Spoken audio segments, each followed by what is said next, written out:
Hello and welcome back to Bookish and welcome back to Vlogmas Day 8, Tagmas, Day 2. This is at least a week's worth of tags, which I decided to associate with Vlogmas to make it seem a little less irritating that I'm doing a video every day. We all can't be as charming as Steve Donahue. After all, today I'm doing the dinner party tag, which is created by Hannah over at Hannah's Books, and she tagged me. Thank you very much. Hannah, I think I'm probably perhaps the worst person to do the dinner party tag, as question number 1 will reveal. But I've been enjoying other people's dinner party tag. Leo from Little Book Life really enjoyed his version of the tag. I'll leave a link to Hannah's original and to Leo's version of this tag down below, but you can always search for the tag and probably find a lot more people with really great versions. So here we go. I have to read the prompts off my phone because Hannah's prompts are a little long. But here we go. Prompt number 1, when you're at a dinner party, do you ask people what they are currently reading? If not, why not? Have you received any great recommendations at a dinner party for a new book to read, or had an especially interesting bookish conversation there? No. No to all those questions. I don't know that I've been to a dinner party since 1990. They just aren't one of those things that comes up on my social agenda. I have a feeling it's because I'm not a particularly good dinner party guest, being an introvert and not really enjoying small talk at all. But for whatever reason, we don't get invited to dinner parties, and we don't host dinner parties. We do, used to, before the pandemic. We hosted card nights where people would come over to our house and play cards, and we'd have snacks. And we would host 4th of July celebration because the fireworks essentially from my city go off in my backyard.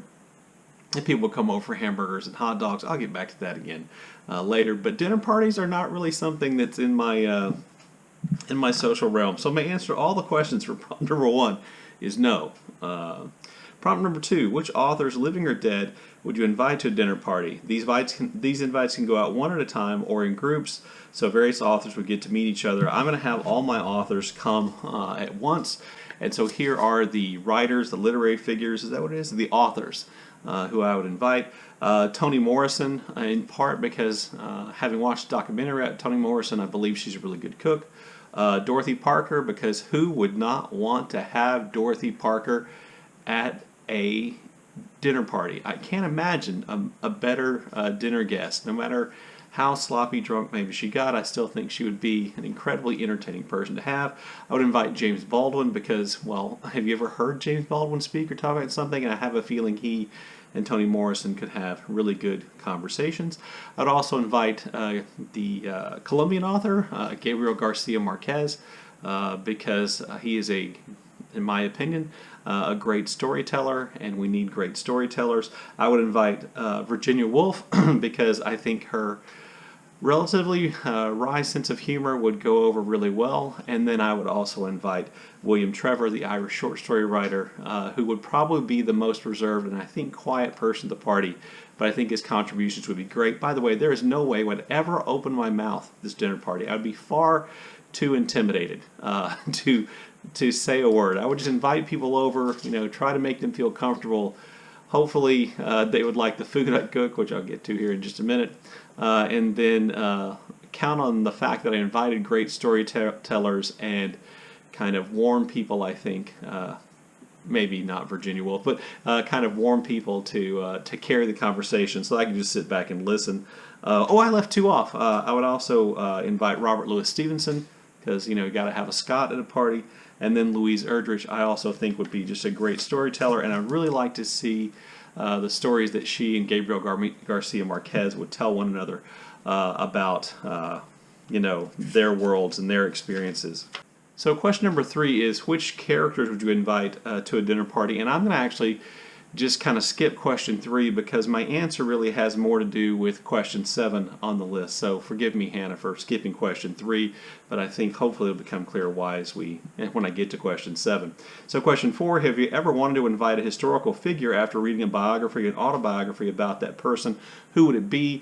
My choice would be Max Perkins, Maxwell Perkins, editor at Scribner's during the 1920s, 30s, 40s. He, I read a biography of him called Max Perkins, Editor of Genius by A. Scott Berg, one of my favorite biographies ever, because you get insights into all these other writers of that time period, writers from, the American, I guess, canon of that time period, whether they deserved to be there or not. I think you'd have a lot of great stories to tell. He seemed like a relatively friendly, garrulous person, and I think that would be an entertaining dinner to have Max Perkins over to eat dinner with. Question 5, what would you serve at one of these parties from questions 2 to 4? Or perhaps one of your literary guests bring something for a potluck meal. We would either go potluck, or I would have it catered, or if I had to cook, which would be interesting. There would be a lot of kind of traditional southern food, I think. We'd probably have fried catfish, hush puppies. I would fry okra, which is one of those things I'm actually good at. Purple hull peas and white rice with, cut up purple onion and piccalilli on the table, and, we'd at least have iced tea somewhere around for people who want to drink tea. That would be what I would serve. Let's see. Question 6. What is your favorite meal scene in a book or a screen adaptation of a book? My favorite meal scene is the scene where the dwarves come to Bilbo Baggins' home, Bag End, and they eat all this food. I just think that is a tremendously fun eating dinner scene. Uncomfortable because Bilbo is so worried about what's going to happen to all his food and all his plates and all his, silverware, etc. And the dwarves are just apparently oblivious to everything until then at the end. They help him clean it all up really well. Prompt number 7, dinner parties aren't the only times people share food and drink. Are there literary scenes you love where characters get together over brunch, afternoon teas, picnic? Okay, so I decided to mash 3 and 7 together. And I'm going to choose to have non-dinner party interactions with 3 characters that are not at dinner, that are not dinner party interactions. And I realize this is not, the intent of Hannah's question in looking at it, but, there you go. That's what I'm going to do anyway. So I want to have Anne Elliot, the heroine of Persuasion by Jane Austen. I want to have tea with Anne Elliot. I think that would just be, a delightful person to sit down and have tea with. I would like to go fishing with Nick Adams, Hemingway's kind of alter ego hero of a number of his stories. A number of his stories I like the best, like Big Two-Hearted River Part 1 and 2. I would like to go fishing with Nick Adams and eat fish with him and drink, bourbon out of a flask. And then Ida Scott, who is a character from James Baldwin's Another Country, who is a singer, and she is just an incredibly attractive, interesting character. And I would like to go out and have drinks at a bar with Ida Scott. That would be my interactions with literary characters. They're not dinner parties, and things then that would be scenes that I'm a part of that are not dinner parties. Let's see, prompt 8, name one of your favorite cringeworthy dinner party scenes in a book or an adaptation. I'm just going to go with almost every time people get together in Somerset Maughams or Razor's Edge. Sometimes it's dinner parties, sometimes it's just drinks, sometimes it's just 2 people meeting, but there are a number of cringe-inducing dinner, eating, drinking scenes. The one where Larry Darrell essentially announces his intention to not go to work after World War I and to spend a year, as he calls it, loafing. And he essentially asks his fiancée Isabel, who's from a wealthy family, to postpone their engagement and their marriage for a year so he can just go off and explore and loaf for a year. That's pretty cringeworthy. Then later on, when Isabel does come to Paris, where Larry is, and they go out to eat dinner and have a meal with one another, kind of on the verge of renewing their relationship, they sit down in a really working class, to say the least, eatery in Paris, and essentially Larry asks Isabel to join him in this life of kind of poverty, this life of avoiding material possessions and a different way of life, and that's pretty cringeworthy because you can tell she doesn't.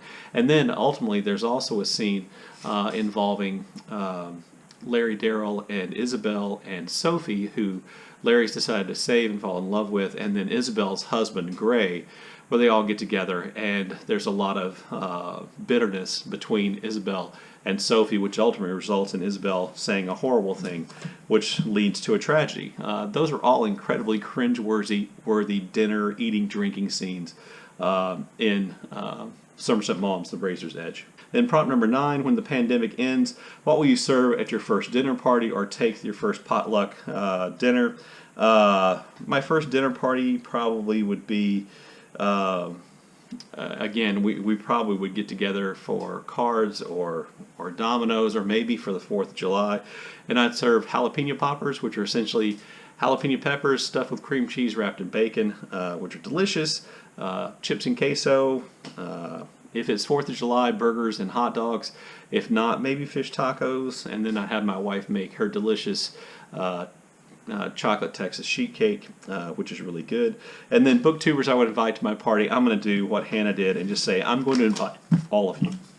If you can get here for the 4th of July, I can also, promise you a fireworks show around 9:30 p.m.